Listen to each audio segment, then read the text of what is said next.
반갑습니다. 오늘은 MFI 세 번째 시간입니다. 자, 우리는 지난 강의들을 통해서 이 MFI의 이 수식을 알아봤고, 그죠? 그리고 이 MFI가 뭘 얘기하고 있는지를 이해를 했습니다. 오늘은 그 원리를 가지고 우리가 좀 살펴보면서 MFI가 어떤 움직임을 보여주는 지표인지 공부를 해보도록 하겠습니다. 자, 들어가 보죠.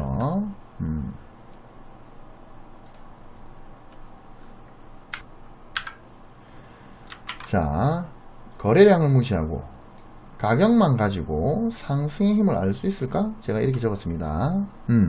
자, 우리가 예전에 RSI를 배울 때 이 RSI의 핵심은 캔들의 전일 대비 상승폭과 하락폭을 이 N일간의 기간 동안에 합산해서 서로 비교를 함으로 인해 가지고 상승의 힘과 하락의 힘을 알아봤습니다. 그죠? 근데 생각을 한번 해봅시다.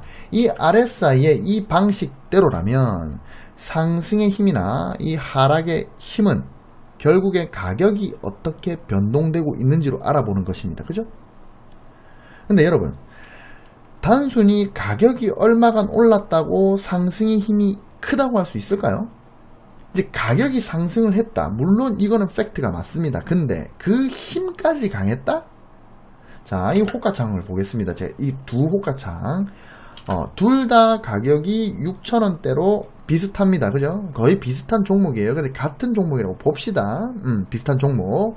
자, 왼쪽 보시면 매도 잔량이 요만큼 있고 오른쪽의 종목은 매도 잔량이 이만큼 있습니다. 자, 매도 잔량이 왼쪽에는 4,000주 정도 걸려있고 오른쪽에는 11,000주 정도 걸려있네요. 한 3배 정도 우측이 많습니다. 그죠? 매도 잔량이 많아요.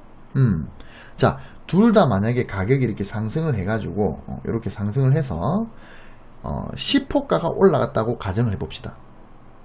자, 이 매도 잔량 이거를 누군가가 아니면 어떠한 힘이 시장가로 때린 거예요. 시장가로 때려가지고 둘 다 10호가를 올렸는데 좌측의 이 종목이 우측의 이 종목보다 돈이 적게 들어갑니다. 들어간 돈이 거의 3배 정도 차이 나요. 즉 왼쪽의 호가창은 적은 돈으로, 왜? 4,000주밖에 안 걸려 있으니까 적은 돈으로 10호가를 올릴 수 있었는데 오른쪽의 이 호가창은 이거 10호가를 다 올리려면 11,000주를 사야 되거든요. 둘 다 6,000원짜리입니다. 똑같은 종목이고. 그죠? 왜? 그만큼 이 우측에 있는 종목은 좌측에 있는 종목에 비해 매도 잔량이 더 많기 때문에. 그죠? 근데 RSI를 보면 이 좌측과 우측은 이제 둘 다 10호가가 올랐기 때문에 상승폭이 같잖아요. 그럼 RSI는 똑같이 나올 거란 말입니다. 그러면은 이 좌측과 우측의 힘이 똑같다고 말하는 거와 같죠? 자, 이거는 뭔가 잘못됐습니다. 그죠? 즉 RSI는 단순히 가격의 상승폭이나 가격의 하락폭만 가지고 강도를 측정하기 때문에 이런 비합리적인 결과가 도출되는 겁니다. 왜? 왼쪽은 4,000주만 긁어서 10호가를 올렸고 오른쪽은 11,000주나 긁어서 올렸는데 어떻게 그 힘이 똑같다고 할 수 있을까요? 그죠? MFI는 거래량까지 함께 계산되고 있기 때문에 RSI의 이런 합리적이지 않은 분석 결과를 해지한다. 요렇게 말씀을 드리겠습니다. 그게 핵심입니다. 자, 상승의 힘, 하락의 힘은 가격의 상승폭이나 하락폭, 요까지는 RSI와 같습니다. 근데 플러스 뭐다? 거래량이다. 자, MFI 수식은 이렇습니다. 그러니까 이게 B분의 C였죠. 우리가 맨날 배웠던, 지난 시간에 배웠던 B분의 C. 요게 이제 핵심이라는 거죠. MFI는 블라블라블라 요거예요. 요거의 핵심은 거래량을 곱한다. 그죠? 거래량을 곱한다. 이게 원리이기 때문에 가격의 상승이나 가격의 이 하락폭에 곱하기 거래량을 해줌으로 인해 가지고 상승폭, 이제 어떤 상승폭과 하락폭 그리고 거래량의 크기까지 지표에 뭐다? 반영한다.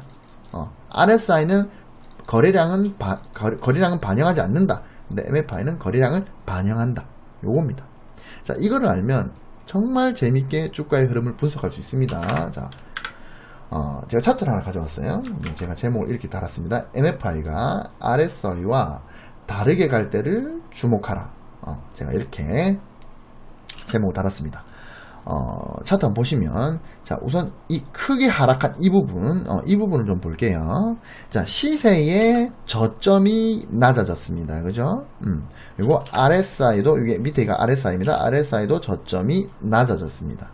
근데 MFI의 저점은 오히려 올라갔다? 요거는 강세 다이버전스죠. 자, 가격의 움직임만으로 힘의 강도를 측정하는 RSI와 달리 그 움직임에서 전일 대비 금일의 전일 대비 금일의 가격의 움직임에 거래량까지 함께 이 지표에 반영을 하다 보니 이 거래량까지 같이 이제 계산이 들어가죠. 그러니까 RSI는 다이버전스가 나오지 않았는데 MFI는 다이버전스가 나오는 경우, 이런 경우가 정말 많아요. 그러니까 이 가격만 가지고 만드는 지표들, 뭐 예를 들어 트릭스가 있을 수도 있고 MACD가 있을 수가 있고, 뭐 RSI도 가격만 가지고 만들고 스타캐스틱 같은 거, 그런 가격 정보를 가지고 만드는 지표는 다이버전스가 안 나오는데 MFI가 다이버전스가 나오는 경우가 정말 많습니다. 그럴 때를 주목해야 된다. 이 MFI가 괴리가 지금 MFI가 지금 가격과 이렇게 괴리가 발생한 다이버전스가 발생했다는 말은 가격뿐만이 아니라 거래량까지 무슨 문제가 생겼다는 겁니다. 하락을 하는데 가격적으로는 RSI는 문제가 생기지 않았어요. 근데 지금 이 주가의 흐름에 비해서 MFI는 거래량이 문제가 생겼다. 가격은 문제가 생기지 않았는데 거래량이 문제가 생겼다. 요거를 말하고 있는 겁니다.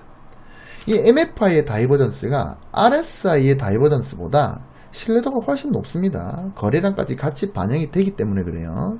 예를 들어서 우리가 이제 다이버전스라는 거는 이 주가와 지표의 괴리죠, 괴리. 근데 주가는 결국 가격 정보입니다. 그죠? 요게 거래량 정보고 이거는 가격 정보예요. 근데 가격 정보와 가격 정보가 괴리가 나타나면은 이거는 다이버전스다. 우리가 이렇게 얘기를 하죠. 근데 이 가격과 가격은 괴리가 발생 안 했는데 이 거래량이 뭔가 문제가 발생했다. 이거를 말해주는 게 MFI라는 거예요. 그렇기 때문에 MFI의 신뢰도가 RSI보다 더 높다. 거래량까지 반영이 됐기 때문에 원래 RSI도 그 다른 뭐 스타캐스틱이나 뭐 트릭스 MACD에 비해서 다이버전스의 신뢰도가 높습니다, 사실. 근데 이 높은 신뢰도의 높은 다이버전스 신뢰도의 RSI보다 MFI가 신뢰도가 더 높다. 몇 값절 더 높다. 이렇게 제가 말씀을 드리겠습니다. 자, 이번에는 이 오른쪽 부분을 볼게요. 오른쪽 부분을 보시면 가격이 이렇게 상승을 한 이후에 조정이 들어갔습니다. 그죠? 조정이 나오고 있었습니다. 자, 근데 어느 순간부터 MFI가 올라갑니다. 자, 가격은 이 동그라미 부분, 자, 똑같은 구간입니다. 다 여기서부터 요 구간이에요. 다 똑같은 구간이에요. 똑같은 구간인데 가격은 하락을 했고, 그 다음에 RSI도 거의 뭐 횡보성으로 횡보성 하락을 하고 있죠. 근데 이 노란선 보시면 MFI는 올라가는 모습을 보입니다. 괴리가 발생을 한 거죠. 자, 생각을 한번 해봅시다. 가격이 이렇게 하락을 하고 있다라는 거, 이거는 이 기간 동안에 음봉의 길이가, 요만큼의 기간 동안에 음봉의 길이가 양봉의 길이보다 더 길 때, 아니면 음봉의 개수가 양봉의 개수보다 더 많을 때 이런 모습이 나옵니다. 그래야 가격을 하락하니까요. 그죠? 그러면 MFI도 가격의 상승폭과 하락폭을 계산식에 반영을 하기 때문에 당연히 떨어져야 되는데, 여기에 거래량까지 같이 보니 오히려 MFI는 올라가는 모습이 나오는 겁니다. 즉 전체적으로 가격은 떨어지고 있지만 전일보다 가격이 하락할 때는 거래량이 적고 전일보다 가격이 상승할 때는 거래량이 많고, 아니면 음봉 이렇게 떨어지는데 하루 만에, 자, 이런 거예요. 이런 경우도 발생할 수 있습니다. 하루 만에 음봉 이렇게 떨어졌어요. 그리고 양봉이, 자, 요렇게 근데 예를 들어서 거래량은 똑같아요. 이렇게. 자, 그러면 음봉, 자, 이만큼의 하락폭 곱하기 이 친구인데, 그 다음에 요만큼의 상승폭, 요만큼의 상승폭, 요만큼의 상승폭 각자 거래량을 다 곱하니까 오히려 가격은 진짜 처음에 음봉이 이렇게 떨어졌기 때문에 그 뒤에 양봉이 요렇게 올라가서, 그래서 최초의 이 자리까지는 아직 현재 오지 못했지만 오히려 MFI는 올라가는 모습이 나올 때가 있다라는 겁니다. 이 거래량 때문에. 가격이 떨어질 때는 거래량이 크게 안 됐는데 가격이 상승할 때는 거래가 크게 된다는 얘기죠. 요런 모습이 나올 때 요렇게 MFI와 가격이 괴리가 발생을 하는 겁니다. 즉 전체적으로 가격은 하락을 하고 있지만 전일보다 가격이 이렇게 하락하는 날에는 거래량이 적고, 전일보다 가격이 이렇게 상승할 때는 거래량이 큰 모습이 지금 이 구간에서 나오는 거예요. 그렇기 때문에 MFI가 올라가는 겁니다. 물론 이 MFI라는 지표가 만들어지면서 전일 값이 빠지면서 이런 모습이 나올 수도 있습니다. 근데 이랬든 저랬든 간에 지금 현재 가격과 MFI는 괴리를 나타내고 있다. 이 말입니다. 자, 이거는 무슨 말이냐? 가격이 떨어질 때 거래량이 적다라는 말은 이 주포, 그러니까는 이 가격을 상승시키려고 하는 어떤 그 세력들, 이 주포는 가격이 떨어질 때 거래를 안 했기 때문에 거래량이 적은 거예요. 개미들끼리만 거래를 했기 때문에 거래량이 작은 거란 얘기예요. 그렇기 때문에 주포는 거래하지 않았다. 이렇게 떨어질 때는 주포는 거래하지 않았다. 근데 이렇게 올라갈 때는 주포가 거래를 했다. 개인은 시장가로 가격을 쳐올리는 존재가 아니잖아요. 근데 지금 가격이 이렇게 쳐올랐죠. 근데 이 가격이 쳐오르는 게 시장가로 긁어서 가격을 올린 거란 말이에요. 근데 이 올라갈 때 거래량이 많다라는 거는 어느 정도 주포가 개입을 했다. 이렇게 볼 수 있다는 겁니다. 그렇기 때문에 MFI가 이런 모습을 나타내고 있는 겁니다. 즉 가격이 떨어지고 있고 RSI도 하락을 하고 있는데 MFI가 올라간다는 말은 가격적인 측면에서는 문제없이 가고 있는데 거래량을 같이 합산해서 보니 뭔가 다른 움직임이 나온다. 이거는 누군가가 뭔가가 양봉일 때 전일보다 가격이 상승할 때 거래량이 많네? 이건 누군가의 개입이 아닌가, 이렇게 생각할 수 있다는 거죠. 물론 100%는 아니지만 100% 이건 과거 차트이기 때문에 제가 그렇게 해석을 하는 거고, 100%는 아니지만 그럴 가능성이 있다. 그 부분에 주목을 해야 된다, 이 말입니다.